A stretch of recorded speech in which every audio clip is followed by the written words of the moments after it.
All right, what's up, guys? It is time for episode 13 of Bleav in Queens, your New York Mets podcast here on the Bleav Network. I'm Joe Serralo, joined as always by my guys Anthony Recker, former New York Met, and Tyler Ward, WardyNYM. We've got a lot to dive into. The Mets are coming off a sweep of the Cincinnati Reds. Folks, the Mets have won 6 in a row, all by 3 or more runs. You know what that means? They're covering the run line. And for the latest lines, the latest odds, and the latest developments, you can head over to BetOnline. Head over to betonline.ag. Get in your MLB bets, your NFL bets. Week 1's right around the corner. You can play futures as well for both the MLB postseason and the NFL postseason. And use that first-time welcome code, Bleav50. That's BLEAV50 for your first-time 50% welcome bonus. BetOnline, it's where the games begin. Guys, let's dive in to the episode. Anthony, didn't have you last episode, man. It was a fun one. A lot of Braves wins to talk about. I mean, this team is just scorching hot. What's been your biggest takeaway, not only from the Cincinnati Reds sweep, but also from the Braves series before that as this team's riding a hot streak? Yeah, look, if we're going to talk about just the last week, it's just the way this team is really coming together. They seem like they're firing on all cylinders right now. Starting rotation looks phenomenal. Obviously, getting Jake back is huge, but seeing him pitch the way that he did his last time out against the Reds, that was unbelievable. I'm sorry, against the Braves. I'm losing track now. That matchup against Spencer Strider was just something to watch. He was dealing that whole game. He looked like vintage DeGrom. Was perfect through, what was it, 5 2/3. It was unbelievable to watch him go out there and be so consistent. Just the second start back, it was really phenomenal. But the rest of the staff, the rest of the starting rotation has been great too. You saw Bassett, Carrasco, Walker all pitch really well. Yes, it was the Reds, but they looked great, and Scherzer's looked great all year. The way this team, the offense, like you said, they're scoring runs. I think they've scored 5 or more in like 8 straight or something. They are just really on a roll right now. And this team is really coming together. It starts to remind you, and it reminds me of that 15 team when we made some acquisitions. We had some energy all of a sudden, and we just went on a run the rest of the season. And it really was, we didn't look back. We saw this Braves team start to catch up to this Mets roster and start to make haste and, get it back, get it down to a half a game not that long ago. And then this Mets team, they made some acquisitions. They've really gotten hot. And now they seem to be almost just running away with the division again. So it's really impressive. Firing on all cylinders, like I said. Still a little bit worried in that bullpen, but I'm still excited to see what happens, when Trevor May hopefully gets a little bit more acclimated, and if they eventually, and when they eventually put Tyler McGill and David Peterson in there as well. Yeah, Tyler, what about you, man? That series, obviously, you and I did the show after the Braves series, but Cincinnati, I know you were at one of those games. What was the biggest thing that you saw close up? I mean, close up, that was game 2 of this series, and it was Cookie Carrasco. That was a big one for me because Cookie was phenomenal at 9 strikeouts. He gave up that bomb, I believe, in what was it, like around the 6th or 7th inning to Fraley, who hasn't done much all year, but did have a good series against the Mets, so he deserves credit. But outside of that, I think my biggest takeaway was not just how well Cookie shoved, but his ability with that slider. And that's something that he actually credited Max Scherzer with, as Max just a couple days ago, the day prior, was talking with the entire staff and just talking about how to get behind the baseball when you're throwing those pitches. And Cookie said that even though that he didn't maybe make a comment as Scherzer was talking, he was absorbing that information, and he had that mindset on the bump against the Reds, and that led to a lot of swing and misses. 6 of his 9 Ks, I believe, were from the slider. He just looked masterful. I was behind home plate and right around section 319. The SNY booth was right above me. I was trying to get Keith's attention. Wasn't going to happen. He was locked in, of course, but the Mets were locked in too, not just with some great pitching, but also with that clutch offense that you see time and time again.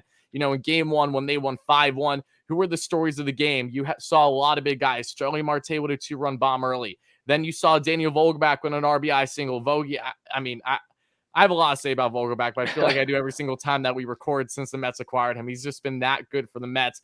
And a guy that I emphasize a lot, Joe, heading into this Red series was the former Red and Tyler Naquin. I was really looking at him as a guy to step up against his former team, a depleted Reds team. And he came in like no tomorrow, that we saw with a huge opportunity that we got there. He got himself in the 8th. He got a pinch hit, 2 RBI triple for the Mets, which was massive. I mean, Tyler Naquin, Darren Ruff, Daniel Vogelbach, doesn't matter who they're throwing out there. They've all been spark plugs for this Mets offense right now and it led them to success. In game 2, the 6-2 victory as well, you saw Francisco Lindor with a 2-run bomb after being robbed of what looked like a near 3-run bomb or 2-run bomb because of Alberto Mora Jr. in game 1 with a phenomenal catch. He didn't do that as much with the Mets, but it is what it is. Lindor made up for it the next day, and Lindor, again, is a huge story in the Mets right now, as is Jeff McNeil in that game, too. Had a solo bomb, had himself with an RBI single. All these guys were contributing. McNeil's hit streak now is up to 13 games. Francisco Lindor, as you got into game 3 as well, was doing phenomenal things, and he tied David Wright's record for 13 straight games with a run scored and tied Jose Reyes' team record with the most RBIs in a season by a shortstop with 81. And oh yeah, he still has 50 more games to go. So when you look in the Mets, how they're clicking on all cylinders right now, I expect this. I expected the Mets going to this and steamroll and have a series sweep. Maybe not something we expected a lot earlier in the first half of the year, as they really struggled to get series sweeps for this team. Even against depleted rosters, they were getting adjusted still, but with these new acquisitions, with the pitching staff just being rock solid every single day, Seabass went 8 strong, only gave up 1 run, had himself 8 strikeouts in game 1. Then you saw everyone else from the likes of Cookie and then Ty having a solid outing, a nice bounce back against the Braves. So you look at this team as a whole right now, this is the best baseball that they're playing all season, and this is great as we will eventually get into the show against the Phillies. But going back to you, Joe, what was your biggest takeaway about this series, and were there any players that really stood out to you? Because for me, I mean, take your pick. There's an endless list, basically 1 through 9, that you could say that, yeah, these guys definitely stepped up, not just against the Reds, but over the past week plus, really since the All-Star break. Yeah, Tyler, I mean, it's really tough to pinpoint just one guy or even a handful of guys. I think you named all 26 guys on the roster right there. Talking Not about 27. You. Yeah, exactly. I mean, right now, it really is a collective team effort, whether it's the starting pitching. I mean, Anthony, to your point, I think the bullpen right now is probably the most suspect part of this team, but the starting pitching's been nails for the better part of 6 weeks. The lineup 1 to 9 is hitting. For me, if I have to narrow it down to one guy or maybe one group of guys, let's talk about the new guys. I mean, the new guys have been absolutely sensational. All 3 of them being Vogelbach, Naquin, and Darren Ruff, hitting north of 300. You've got Ruff, who's already had some clutch hits despite, really the fewest at-bats out of all of them because he's only playing against lefties. Naquin showing that his pop is not limited to Great American Ballpark. Rec, I mean, we all know that's one of the easiest parks to hit in baseball, but Naquin showing he can hit him out at Citi Field. Even that triple just missed being a home run. And then Vogie. I mean, Vogie, we all know he's got the pop. The guy's a 300-pounder, but he's also putting together incredible at-bats like Brandon Nimmo, Luis Guillorme-esque at-bats. He's got a great eye. Only Juan Soto, statistically, has a better eye in the MLB. So for me, I mean, it's that group of new guys. Rec, you were there 2015. You saw the Juan Uribe effect, the Kelly Johnson effect. We didn't quite get the Cespedes this year, but what stands out among these new guys that, really, in your opinion, makes them just as important as the Cespedes Uribe Johnson trio of 2015? Well, what's great is when we were going out and bringing guys in 2015, there weren't necessarily specific holes we were filling. It was more like we needed a big bat in the middle of the lineup, a clutch guy. Okay, Yoenis Cespedes ends up coming over. Yeah, that's the guy. And then we needed depth. And it was, okay, who can we find on the market? Some veterans who have experience. Yeah, Juan Uribe, Kelly Johnson. Okay, yeah, those are great names. Let's plug them in there. With this squad, what they've done, and they found guys specifically who excel at certain things, whether it's Vogie against righties, Ruff against lefties, or of course Naquin. This guy, he can get cold, but he can get hot, and he's hot right now. He's feeling it when he's hitting against righties. This guy is great, and he's got pop, like you said. One of the things I loved when I played with him, he plays so hard, and like I said, he can carry your team at times, and that's what we're seeing already. So what I'm seeing from these guys is we brought him in for specific reasons, and they're already paying dividends in those areas. And to me, that just equates to, this front office obviously knew what they were doing and felt like when they brought these guys in, they were going to have a much larger impact than people realized. And 2, they feel comfortable. They feel good in this clubhouse, and they're having a really good time because they're able to come in and just step right up and do their job the way that they've always done, and they do it really well. Like you said, with Vogie, the at-bats, the way he puts them together, I remember facing him in the minor leagues. That's exactly who he was. And Darren Ruff has been a lefty killer his entire career. Yeah, Tyler. Okay, so I got to deep dive just a little bit further on these guys, okay? For the people that aren't paying attention on how well they're doing right now, not just Vogelback having 4 RBIs in the series, not just Tyler Naquin looking great, not just Darren Ruff having a couple RBIs, but also in that game too, in which I was in attendance, a big vocal point of that game for me was, I Bleav that was later in the game. Let me double check to just make sure I have my numbers right. Yeah, it was later in this one, and Darren Ruff, he's matched up righty on righty, and people were wondering why the Mets maybe went with that matchup. Well, I saw right in the bullpen, Reds had a lefty ready to go. So in case they wanted to bring in Vogelback, they were going to do lefty on lefty. So Buck's mindset was, I trust Darren Ruff righty on righty more than I do Vogie versus a lefty. So it was still a decent matchup. And first pitch, Sweeney got himself a 2 RBI single, or a double rather. And it was just huge to see from the Mets in that spot to continue to get contributions from these guys while facing the pitchers that maybe they haven't done as great against this year. So yes, they're platoon guys, but you see Ruff having that ability to face a right-hander without a problem, as did Tyler Naquin with a double in game 3 off a lefty. So I just love the fact that these guys are coming in right now, and yes, they're utilized perfectly in these platoon roles versus righty versus lefty, but even when they have to be matched up, right on right, left on left, they're still having strong at-bats. Yes, it's against the Reds, but it's still important to see. It's definitely positive for this club.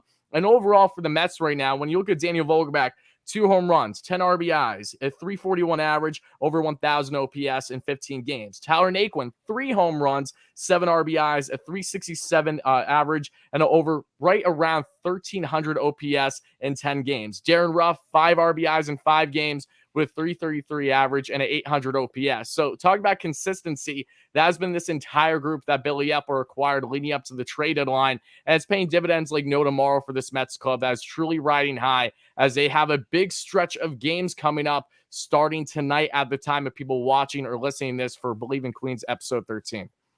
Yeah, and right before we get into tonight's game and this series with the Phillies coming up, you know what these moves almost remind me of? It's almost like watching Moneyball, in the sense that, look, not necessarily that we're trying to nickel and dime and only get cheap guys, but we didn't go out. We didn't get that huge name, that Yoenis Cespedes a la 2015. But we're kind of plugging and playing guys to fit our needs, like Scott Hatteberg. His big thing was he gets on base, and, we want a guy that's going to get on base. Vogie, I think, is a better hitter than Hatteberg was. But, Vogie's got that great eye, that great OBP. We're just plugging away, mixing and matching guys for matchups. And it's got almost that Moneyball feel to it. Hopefully it ends a little better than the A's season did that year. Anthony, were you still a fan back then? What is that, 01? You were still an A's fan, right? Absolutely. Yeah. I was high school, college. I mean, that was that was in the middle of my fandom. It seemed like every year we got to the playoffs and we lost to the Yankees, but it was a great time to be an A's fan then.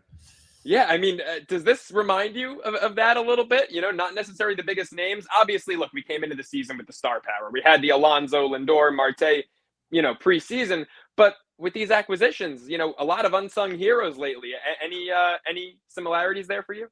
Absolutely. Those teams were so much fun to watch. They played the game the right way. That's part of the reason I loved being an A's fan when I was a kid. They just played a different brand of baseball. And that's what you see from these Mets. They don't make mistakes. They're very well schooled. They go out there. Fundamentals are great, but they're exciting. They play exciting baseball. I can remember, and this isn't to throw shade on last year's team, but I can remember watching these games last year, and I was bored watching the Mets play baseball. And this is a completely different brand of baseball. And it's really fun to watch. It's amazing the transition from one year to the next. Obviously, there's some different personnel, but the coaching staff and the way they've surrounded this team, it's just a completely different feel. And it really is a lot like those A's teams from the late 90s, early 2000s that were just a really fun bunch of guys to watch. Yeah, that is a great point about the team being boring. I actually went to a game with a girl I was dating last year, and in the 5th inning, she asked if we could leave. Now, look, maybe that was a sign that she wasn't really the one for me, but I was also like, you know what? You got a point. This team kind of sucks. I mean, Carrasco pitched that night, and he was giving up, a guaranteed homer in the 1st inning every game last year. It was just – it's a totally different team. I wish people who, are part of the baseball's dead crowd or the baseball's boring crowd, I wish they could be at Citi Field when Edwin Diaz runs out in the 9th inning to the trumpets. I mean, it doesn't feel like a ball game at that point. It feels like, it feels like a concert. It's the place the last time I saw it anywhere close to this was 2015. we've got a huge weekend series ahead of us. The Phillies are rip-roaring hot right now, and they've got their two aces on the bump. We've got our two aces on the bump. It's going to be a fun one. Rec, let's start Friday night. Ranger Suarez, Max Scherzer. You know, the Mets have struggled a bit against lefties all year, done much better as of late. Suarez has also been pitching great as of late. And, you know, Scherzer is just Scherzer. So what are you looking for in this game? To me, this one's all about this lineup against Ranger Suarez because, like you said, he has been better of late. He had a great year last year, and then this year started out really slow. And like you said, the Mets started out slow against lefties too, but they have absolutely picked it up against lefties. So I think this matchup is going to be big. We're going to see, you know, obviously we're probably going to see Darren Ruff in the starting lineup. I'm guessing at DH, and then we're going to go from there. I'm guessing Canna will be out in left. You'll have your typical outfield then that we saw most of the year with Canna, Nimmo, and Marte. But really looking forward to how they attack Ranger Suarez, make him throw pitches, because he's not a guy who goes deep into ball games. He's not a guy who goes out there and gives you 7, 8, 9 innings. You know, this was a guy who was a reliever when he first came up and he became a starter. And so really it's all about just making him work, see if you can get into that bullpen, especially when you have a 3-game set against them now, but another 4-game set against them, I believe, later next week. So that's going to be big. You get into the bullpen now, you kind of get them tired out, and then when you face them again in a few days, you know, you get that tired bullpen when they come in again. So really fun to see, hopefully, a team attack this, you know, these starters the same way that they did those Atlanta starters. Really make them work, get into that bullpen, and then you wear them down because this is a team, like you said, that's really hot. They struggled today against the Marlins. I'm sorry, this will be yesterday, I guess, now when you listen to this one. But against Edward Cabrera and the Marlins, he was fantastic watching him and watching that game. But this Phillies lineup has been really good. JT Realmuto did not start in that game. He will be obviously out there for these games against the Mets. So that's going to be an interesting matchup. Max Scherzer, I expect him to go out there and dominate the way he always does. And real quick, Tyler, before we get to you, because obviously you and I are going to be at this game, and we're both excited as hell. We've got a lot to get to. But, Rec, this is a team that has now, between the Braves series, 5 games in 4 days, the Reds, 3 games in a row. They've played a lot of baseball, but they're hot as hell. So if you're a guy on that roster, does the off day hurt you or help you there? Do you guys, when you're playing that hot, do you not care about how many games you're playing?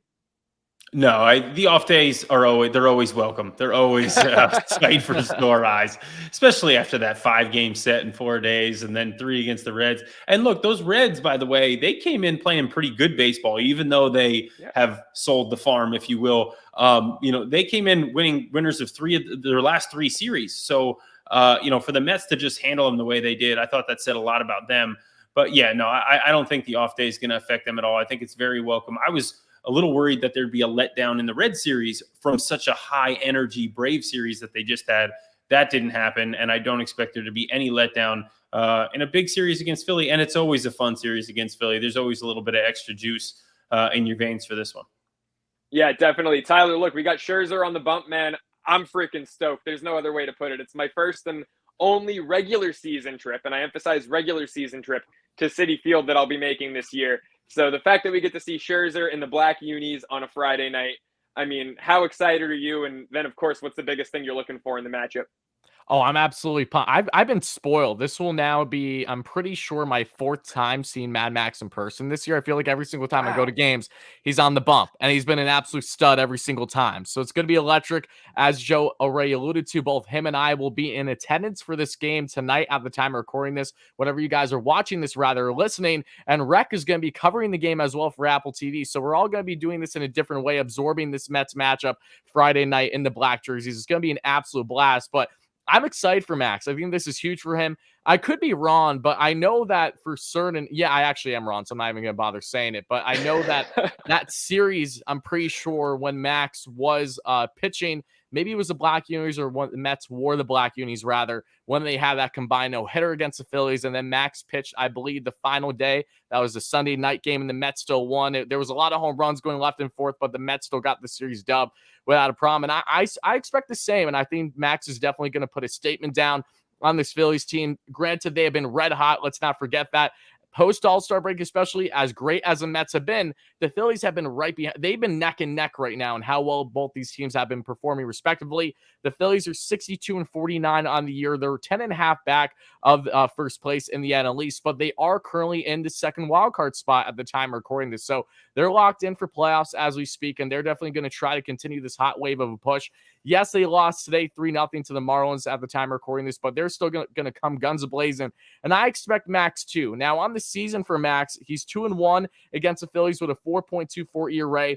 23 strikeouts in 17 innings. He's had either 7 or 9 strikeouts in each of his 3 starts. And without Bryce Harper in this lineup too, I love the chances further of Max just coming in and shutting down, getting a lot of swing and misses against a Phillies team that is very home run happy, very similar to Braves-esque. They've gotten their act together as of late, but they're still a team that is very much relying on that home run ball at times. And then Ranger Suarez as well. I know that the Mets only faced him once this year, but the Mets did do a good job against him, had 3 earned runs in only 2.2 innings. I'm pretty sure Suarez was either on a pitch count or was hurt because, again, it was, I think, April 11th. So he's not the same Ranger Suarez that the Mets saw in the beginning of the year. Let's see how different he is. But this is a very big matchup for the Mets. This is how you start this series with a statement. I expect them to do that. Mad Max, I fully expect them to go at least 7, shove, give up 1 or 2 earned runs at most, hopefully. Knock on wood. I'm not going to try to jinx anything here. But then we get into game 2, and that's a huge one that I'm so excited to hear everyone's opinions about, right? Jacob deGrom on the mound for the first time against the Phillies this year. First start that comes to my mind years ago was Jake during a day game. As all you guys probably know, when he's a day game, he's the best pitcher in baseball regardless. But day games, he's like unprecedented. No one even touches him. He would have had a no-no, I'm pretty sure, if it wasn't for the opposing pitcher for the Phillies getting a base knock that game. That was the first thing that came into my mind. But perfect I think game. Yeah, perfect game. Yes, game. Yep. I was watching at home with my buddy who's a Phillies fan. I was going nuts by the fact that Jake's perfect game got broken up. So good for him. But regardless, Jake, I'm so pumped up for this one against Aaron Nola. So, Joe, going back to you as we go from game 1 to game 2, what is the biggest thing you're looking for in this monster pitching matchup for Nola, who's been really strong this year, and for Jacob deGrom, who again is Jacob deGrom? Well, for me, it's the biggest thing in both games. It's just how well are Max and Jake going to perform? Because maybe I'm in the minority here. This Philly lineup, as hot as they are, it doesn't scare me all that much. Because who had a hotter lineup in baseball before we played them, 2 very recent series than the Atlanta Braves, right? The Braves have probably top to bottom, when they're healthy, a better lineup than the Phillies. Especially right now, the Phillies are missing, the biggest cog in that, and that's Bryce Harper. So it's not so much a matter of guys like Nick Castellanos and Kyle Schwarber really instilling fear in me. No disrespect to Schwarber. Obviously, 34 home runs, he leads the National League.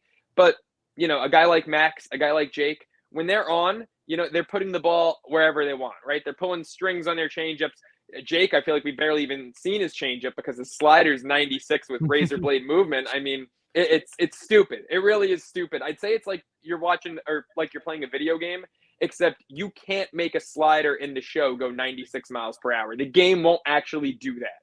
So you're watching guys do unseen, unheard of things. It all comes down to them. The Phillies lineup, I'm not concerned. They strike out a ton. In fact, both Max and Jake have career K rates of 40% against these current Phillies hitters. Wow. So, I mean, it's an all or nothing lineup. And how have the Mets done against the Braves? How have the Mets done against the Yankees? We've dominated those all or nothing lineups this season. This is going to be more of the same to me.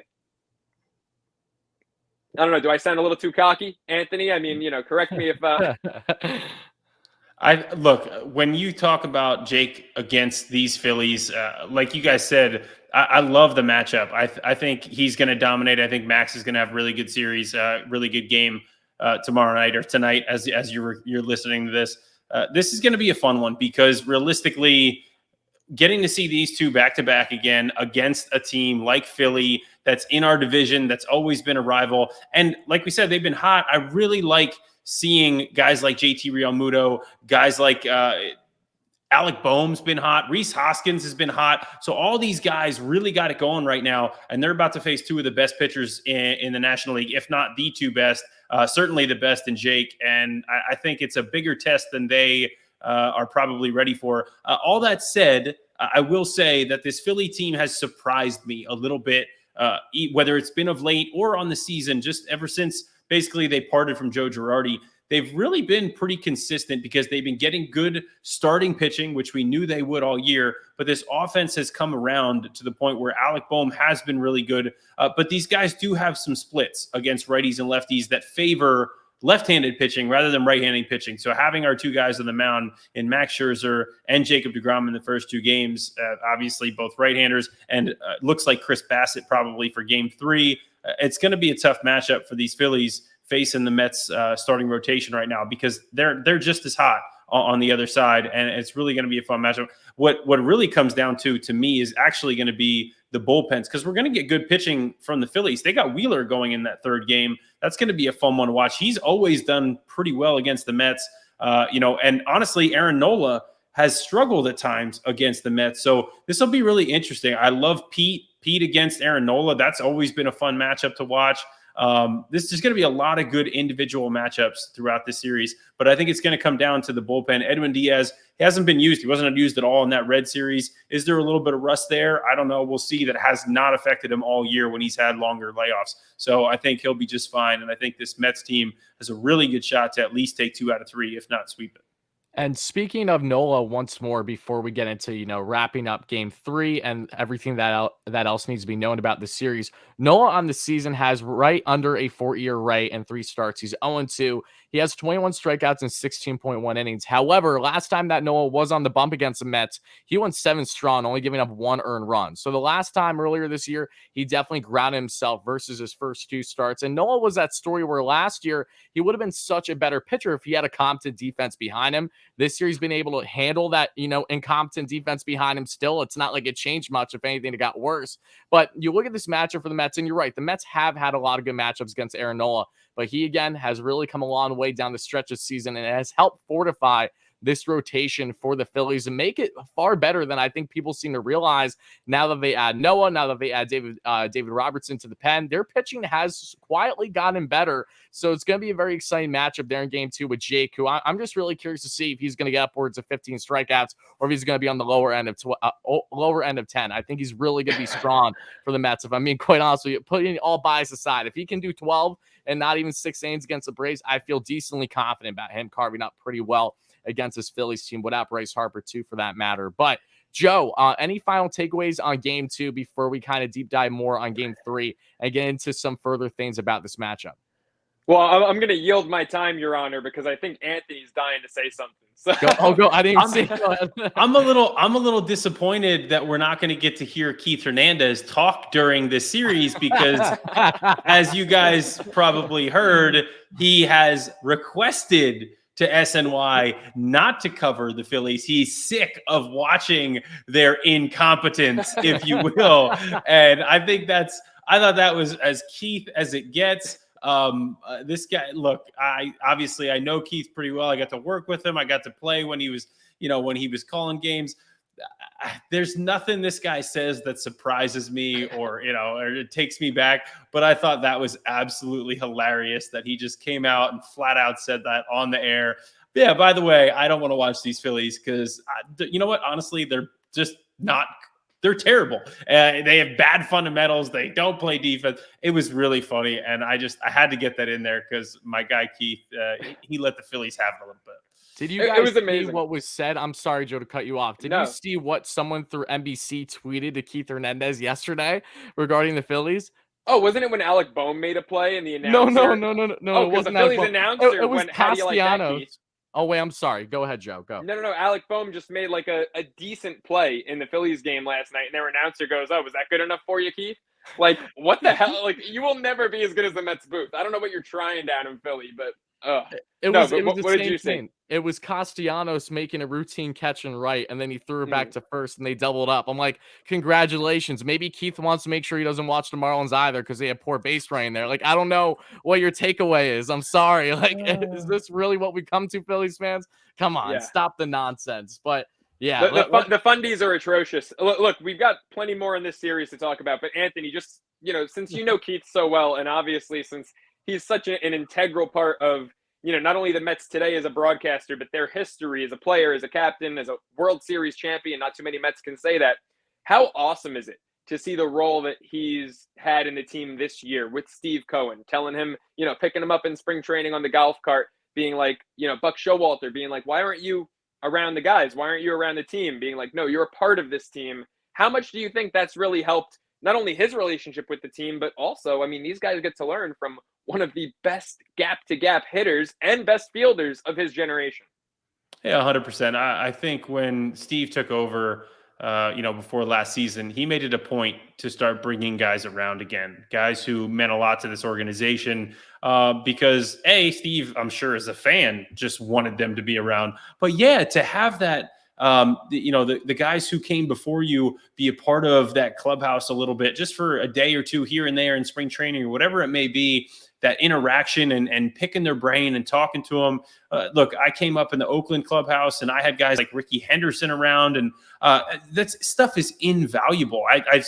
When I was with the Mets, I saw Mike Piazza all the time. I remember talking to him about catching, about hitting, but all kinds of things. So when you have guys like that around, natural conversations take place, and it's beautiful because you can learn so much. You can learn about just how incredibly talented they were, because some of the things they say, like, they don't even make sense, but that's what they thought and it worked for them.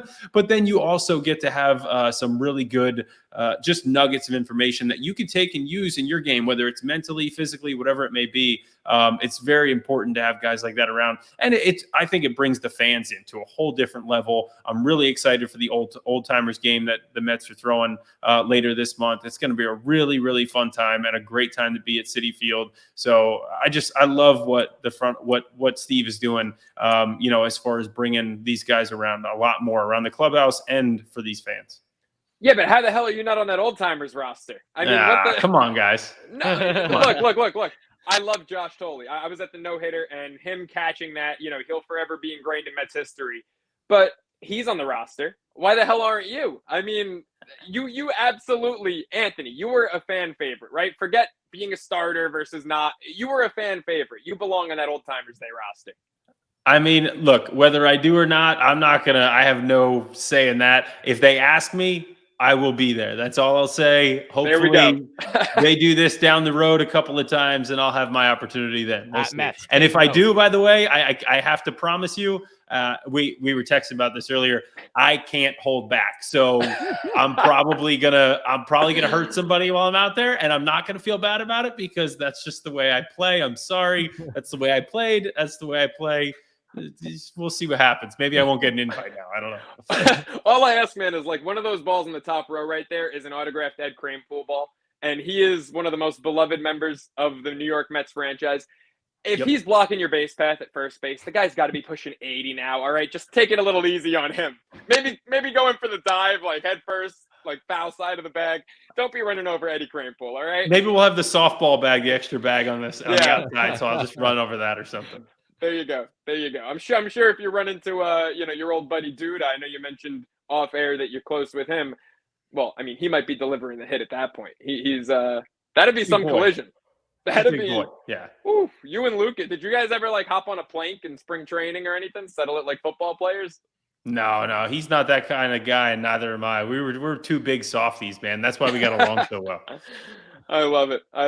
Hey, Wardy, let's get back to this series, man. Jake and Max, obviously, the big headliners Friday, Saturday. Sunday, Chris Bassitt, Zach Wheeler, probably the Phillies' best pitcher this season. I mean, Nola's great, not going to dispute that, but he's had inconsistencies this year. Wheeler, ever since his slow start his first 3 games, he has been lights out for the most part for Philly. But Chris Bassitt lately, I mean, pick your guy. Everyone in this rotation's been hot as hell lately, but Bassitt, he's shown that fight that for a while I was kind of questioning, I was kind of doubting. His last 6-7 starts have been absolutely incredible. So what do you think about that Sunday matchup, Wardy? I think that this is going to be a perfect way to cap off the series, right? Because regardless on how games 1 and 2 go, yes, we're spoiled with seeing Max and Jake for those first 2 games, but let's not denounce the overall pitching matchup we get here in game 3. Now, I will always have a soft spot for Zach Wheeler.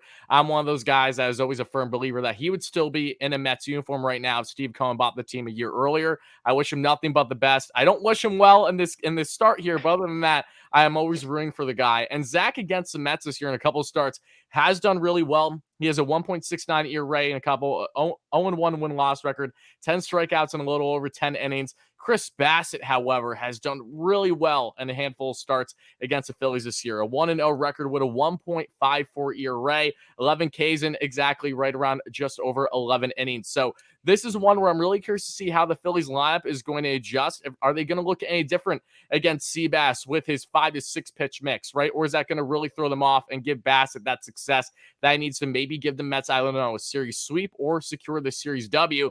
And for Wheeler, how's he going to do shoving in Citi Field, but probably by far in the biggest atmosphere he's ever witnessed in Citi Field, or at least in a long time, going back to his days in a New York Mets uniform. This is going to be a very exciting matchup for both sides. I think that this one has a lot of potential to be a pitcher's duel. Again, games 1 and 2, they all have potential here. There's no denying that. But this one, in my opinion, could be a little bit more low offensive than maybe some fans seem to realize.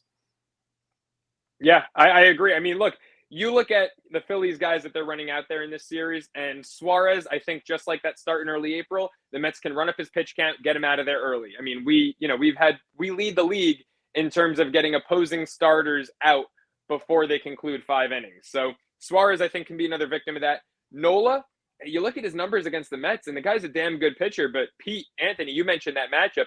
He's 13 for 37 against them. It's a 351 clip, 4 home runs. Marte, 6 for 18. McNeil, 10 for 34. That's a 294 clip.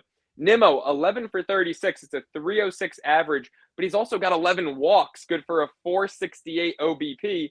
I mean, all we need is Nimmo to start off, just get to first base, run him up 8-9 pitches, and how many times have we seen that script run its course? Wheeler, on the other hand, you've got Pete, who's 8 for 19 off of him. He's great. No one else really hits him. I mean, the team as a collective unit, 35 for 155. It's just a 225 average against Wheeler. I mean, these guys struggle against him. I think he's definitely going to be, the toughest matchup for the Mets. So I think winning these first 2 with Max and Jake is really crucial if you want to win the series. Yeah, I think so too. I think this matchup with Wheeler. Look, I love Zach Wheeler. I can't. I mean, I won't even try to hide it. I got to catch his first start. I got to watch him kind of blossom as he got better and better. I remember the second half of 2014. He was one of the best pitchers in baseball. That second half, people forgot about that. When we lost him in spring training 2015, a lot of people in the organization, their heads were down. They were low that day. I can remember talking to some of our staff and some of the other players, and guys were really upset about losing Wheeler because he was supposed to be an integral part of our rotation, and that was such a huge loss.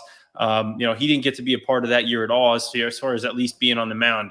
But I love what I've seen him do with his career over the last 5 years since I stopped playing or since I stopped playing with him, and it's just been really fun to see his evolution, if you will, as a pitcher. Because when he first came up, he was a guy who you could get his pitch count up very early. He'd get to 3-2 counts all the time. He'd walk guys, he'd punch guys out too, but it was a lot of almost go big or go home as a pitcher. Well, now he's able to really dominate the strike zone, attack guys. His stuff is elevated. He was 96, 97. He's topping out at 99 now, touching 100 occasionally. And he still has a very good pitch mix.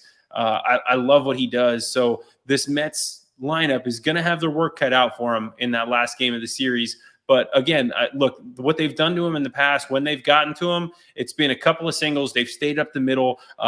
Pete's had a couple of good ABs against them. But outside of that, it really hasn't been much. So it's really going to be up to those guys like Vogelbach, like McNeil, see what they can do as far as putting together good, Brandon Nimmo, putting together good at-bats, see if you can make him work. He's probably going to at least go 6. So it's hopefully you get him out of there after 6, get into that bullpen, and hopefully you made that bullpen work really hard the first 2 games. And then you'll see, kind of the benefits of that in that third game. Anthony, earlier in his career, and this was before we saw DeGrom blossom into who he is now, Harvey was up. He came up in 2013.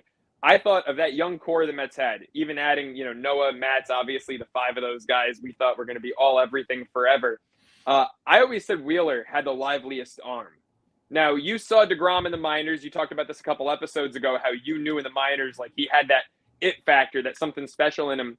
Who do you think, would you agree that Wheeler had the liveliest arm of them, or would you say it was Jake or even someone else? No, the ball definitely jumped out of Zach's arm. It was really fun to get to catch him early on. He had really good spin on his breaking balls too. I mean, it wasn't just, oh, this guy's got a good fastball. He had really good stuff. The only pitch he really was working on for a lot of his career was the changeup, at least early on when I was with him. But the slider, the curveball, I mean, I thought his curveball was better than he ever knew, and he really doesn't even throw it anymore. But that slider was always good. He had a lively arm. He was when he came over, was from the Giants in the Beltran deal, I think, right? Yeah. I mean, he was a prospect then. He was a prospect all the way up till he got called up. It was a ton of hype surrounding it. I remember it was a doubleheader in Atlanta. Harvey pitched game 1 and Zach pitched game 2, or it might have been the other way around. Maybe I caught game 1 with Zach. I don't even remember, but it was so much fun. And the guy had so much ability. You could see it plain as day, but what you could see was he wasn't polished. He certainly, didn't necessarily understand how to control the zone the way that he does now. He can control all the quadrants and really make you as a hitter. He could throw you off balance with 99 and a good slider. He's still got the changeup. I love what he brings to the table. It's a shame that the Mets basically kind of let him go for nothing when they did. And like you said, it would have been nice for Steve Cohen to buy the team a little bit earlier and maybe hold on to him instead of doing the whole Marcus Stroman experiment. Jeez, yeah, ain't that the truth? Tyler, I do have one more question, one more quick topic I want to get to before we wrap the show up. But do you have any final things on the Phillies series before we do that? Is your topic regarding Francisco Lindor or no? No, it is not. So okay, all right. I got. You can have at it. Yeah. Let me talk about Lindor for a minute, because something that I think a lot of Mets fans, I hope every Mets fan at this juncture has come to the conclusion: Francisco Lindor is good. He's really good, right? And there is still somehow, some way, some fans out there that may have different opinions. It's his first year of a $341 million contract, and he's casually on pace for 30 bombs, 120 RBIs, over 800 OPS right now, 270 plus average. Post All-Star break, he's been basically hitting 400. He raked against the Reds. He raked against the Braves. He's doing phenomenal things against every single team. And when you look at what he's doing overall this season, and this will lead me to my point, among shortstops this year, he's first in WAR. He's third in on-base percentage, third in OPS, third in home runs, first in RBIs, ninth in stolen bags, outs above average, he's fifth, and win probability added, he is first. There's no denying that Francisco Lindor is among, if not the best shortstop in baseball right now. But the biggest thing when I look at Francisco Lindor, I want to know everyone's opinions are on this, and that was his post-game comments with Steve Gelbs and with SNY overall after their huge 10-2 victory in Game 3, wrapping up that series against the Reds. He was asked, you tied Wright's record, 13 runs in the same amount of games, right? If he gets one more in Friday against Philly, then he has a new Mets record in franchise history. Same thing with RBIs with Reyes that we discussed earlier. When he was asked about those personal accolades, he looked like a man that was anything but satisfied, anything but even that happy. He just kind of brushed it off and said, yeah, those are nice, but I'm just focused on the ultimate goal right now, and that's, of course, winning a championship. Lindor, of course, is one of multiple players in the Mets clubhouse that has that winning pedigree, has either won a World Series or been in the dance. That was his case, of course, in 2016 when they lost to the Cubs during his time with Cleveland.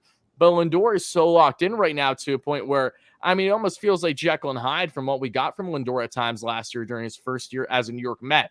Buck Showalter has come in and really made this clubhouse something special. There's no clicks. There's nothing of that nature. Everyone's locked in the same mindset. And Buck Showalter really tried to at least have one of those games where Lindor was sitting, and Lindor wouldn't allow it, even against the depleted Reds. He said quite literally that I want to be in there battling with the guys every single day. Doesn't matter who we're playing. I think it's so important to be playing every single game, especially with how the Mets are right now down the stretch. I just love everything. This is a guy that, again, broke his finger in a door jam in the first game in LA or a couple months ago in June, only missed that first game, then played through his throwing hand right in his middle finger, played every single game. That was low. That was his lowest point of the year offensively, but made up for not long after. Lindor just every single day impresses me more and more, and I think that he is certainly one of, if not the biggest offensive bat to watch for the Mets in this series against the Phillies. He also has the same amount of RBIs and the same amount of runs scored in 12 games against the Phillies this year. He's been a hitting machine against them, always getting on base, always driving in a run, or at least doing it himself. I'm just obsessed with this man. He's been such a blessing for this team since they acquired him. And it's amazing to watch before our eyes a guy that, again, had his struggles in his first year, came in year 2 under the first year under that $341 million contract, is playing to it even beyond maybe what some fans initially expected heading into the year.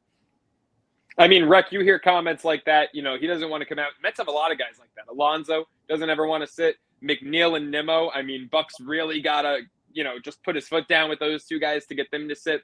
What's it like to have teammates like that?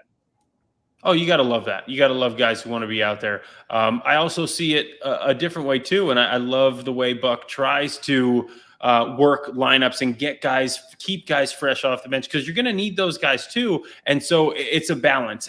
But I love guys. Look, who else is going to play shortstop realistically on this team? Luis Guillorme is probably the only one.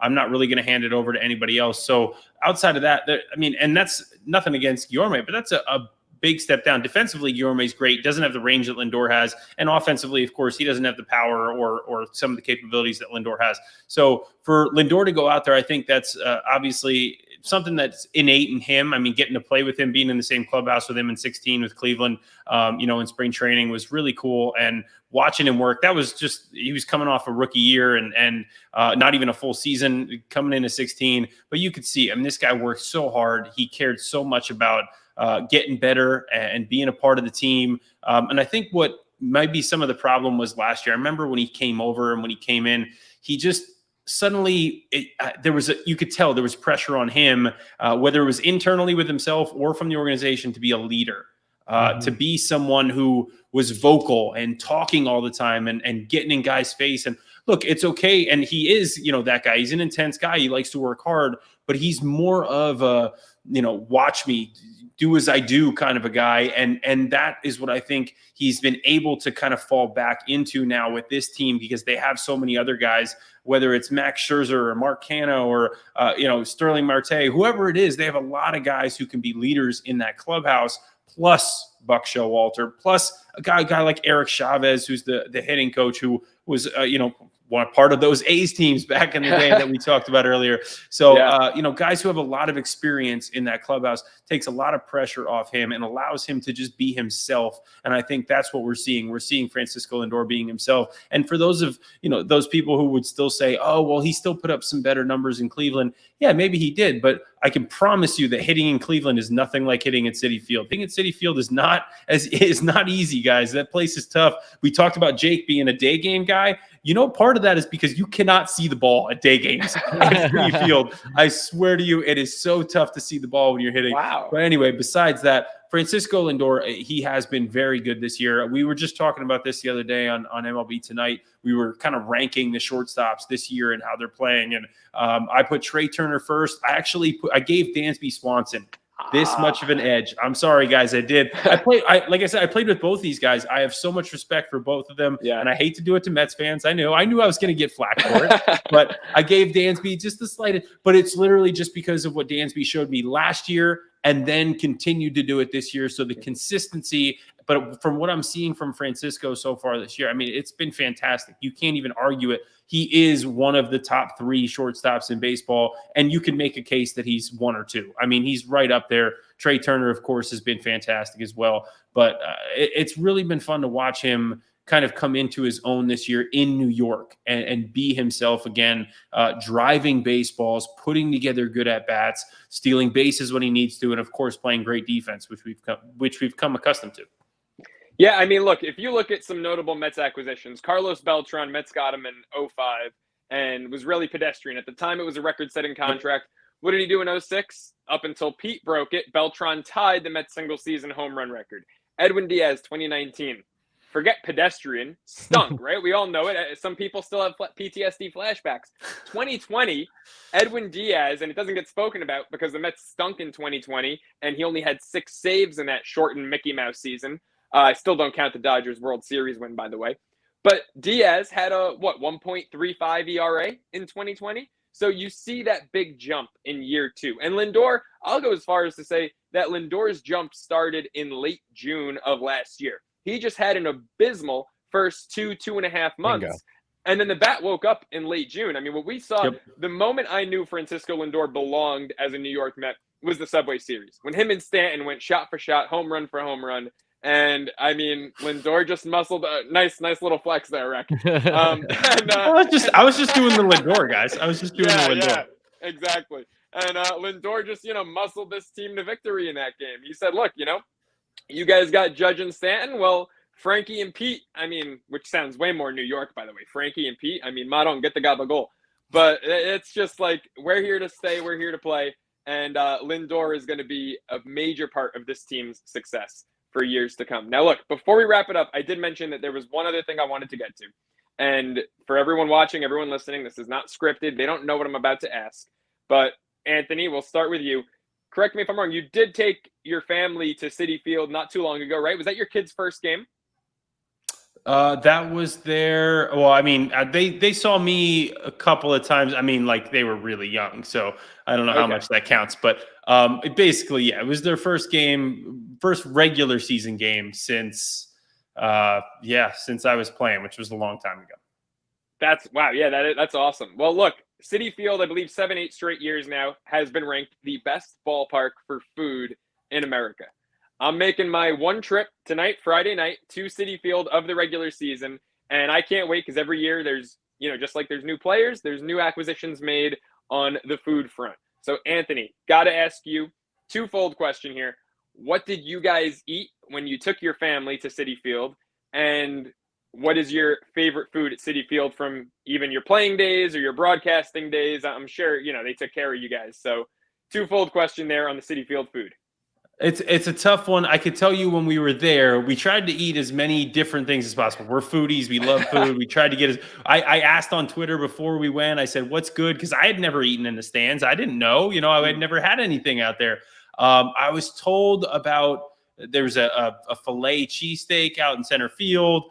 We tried it. I'll be completely honest with you guys, and I'm sorry if I'm offending anyone. It was awful. It was so bad. I don't know if it was a bad day. I don't know. It was dry. There was I just didn't like it. It was really. I think it was I just didn't like it. I've heard the filet mignon sandwich with the caramelized onions out there. It was terrible. It was so bad. Yeah, and I'm not a caramelized onion guy, so you could say oh, maybe that. But my wife is a huge caramel. She loves caramelized onions, and she was like, yeah, this is not good at all. So unfortunately, that didn't work for us. The sausage and peppers were actually pretty good, and that's kind of pretty an easy thing to get. And then actually, we tried a lobster. A lobster sandwich, lobster roll. I can't think right now. Lobster roll out. That was also out in center field. That was pretty good. But I'll tell you, they took care of us. We were down on in the front row, and we got to go into, I don't even remember what it was called, some little area where Club? Food was free, and I didn't even know that. We paid for food around the stadium, and then we went down and found out that we had free food. So it's kind of funny. But they had some fresh carved steak and chicken and stuff down there, and vegetables, and so that was where I hung out the rest of the game. I ate all the vegetables. So there you go. Wardy, what's your favorite Citi Field food, man? It's tough because, I got to try some new stuff. They have the, really good chicken options in center field. I didn't get a chance to get to, unfortunately, because I'm one of those guys that I really don't want to wait in a long line at all, especially at a game, because literally I took a bathroom break and I'm hearing everyone yell back on Tuesday because McNeil hit the solo bomb. I'm like, of course. I always miss at least one home run every single time I attend a game. So I'm trying to lessen that. But last time I was there, I was in the Piazza Club and I got pizza. I love every single time I go to New York and get pizza because, again, I reside in PA. So as solid as pizza is around here, it doesn't even touch anything in New York. Even what is the bottom of the barrel pizza in New York, it's light years ahead of anywhere that you normally get outside of New York for the most part. So I was enjoying that. I also really like that I think it's underrated is, well, one, you got to love the rice balls. That is a big thing, of course. I know, Joe, you're going to say a lot about. They're just I love the pesto ones, especially. My girlfriend just goes absolutely nuts. Every single time we're there, she's like, I need to get the rice balls. So we go and get the rice balls. But another thing that I honestly really like that I think is underrated is someone like me. Again, I'm 21, 22 at the end of the year. I still eat like I'm a 5-year-old. Give me chicken tenders every day of the week. But if you go in the corner, they have a gluten-free section. And they have awesome options. They have sushi. I love crab sushi. I honestly might get that tomorrow if I'm being frank, because I really like sushi. But they have chicken tender options there that are light years better than any other chicken tenders you'll get around the park. Now, that might be different. Again, they have a new chicken option in center, so I'm sure that probably takes a cake. But it's like panko breaded or something. They taste so fresh. Or, again, a million times better than the normal chicken tenders you get at any other little stand around Citi Field. So again, for people, you don't need to be gluten-free to want a gluten-free food. So go in the corner. They got good stuff over there. Some great sandwiches too. But yeah, those were the first things that popped in my mind. But I definitely need to check more boxes off next time we go, which again is tonight, literally. Yeah, I mean, I'm kind of like Anthony on this one. I'm a total foodie when it comes to, I'm trying to see all 30 ballparks, been to 13. The only thing I research beforehand is the best food in each Love stadium that. I go to.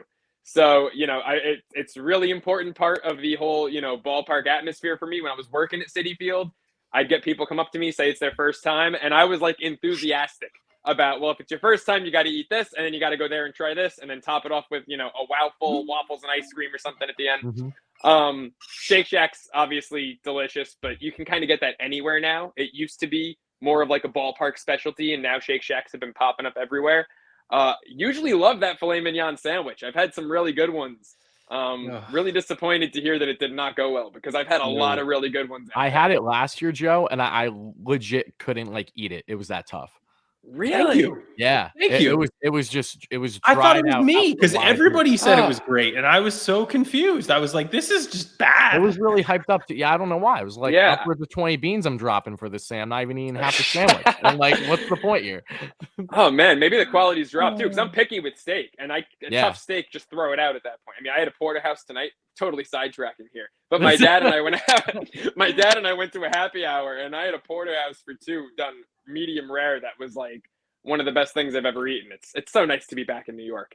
But yeah, I think I'm gonna go for that Amazing Chicken Company. They got the General So chicken, and I'm not like a chicken tender guy, but I heard that their tenders, first off, are like half the bird. I heard that they're huge. They are. And they got the General So chicken tenders and the cheesy tater kegs, which is not something I normally eat, but screw it. My one trip to Citi Field this year, gotta, Anthony, you just, sometimes the diet goes out the window. Sometimes. Rarely. It's a trip home to New York. I already had my grandma come over with like 8 pounds of eggplant parm earlier today, so I'm just perfect. I'm I need to stop by your house real quick. I love eggplant parm. Anytime, man. Anytime. Guys, that does it. Episode 13 of Bleav in Queens. Mets got the Phillies, then they got the Braves, then they got the Phillies again. Buckle up. The division could be won in the next 10 days or so. For Tyler Ward at WardyNYM, for Anthony Recker is it at Anthony Recker or Anthony Recker 20? Anthony _Recker. Oh, I think. There you go. I was gonna say, come on, Joe, you're supposed to know this, but even Rec doesn't know it. So well, you know what? I think his Instagram and his Twitter are different, kind of like mine. So one's got a 20. One might have a 20. I don't even know. Hopefully, you'll find it, guys. Just look me up. I gotta check. Now he was literally flexing. Now he's flexing the check mark. Unbelievable. Well, actually, I don't have a check on Instagram, guys. I don't have a check on it. They won't give me one. I don't know why. I'm like, come on, guys. Like, it's me. Hi. Give me a check. No, can't give me a check mark. Okay, whatever. Maybe you got too much Disney stuff on there. I don't know, man. I don't know. I don't go on it. That's probably the problem. I'm never on there. Yeah. I do Twitter. I don't really do the Instagram. That too. For Tyler Ward, for Anthony Recker, I'm Joe Sorello. This was episode 13 of Bleav in Queens. We'll see you guys next week.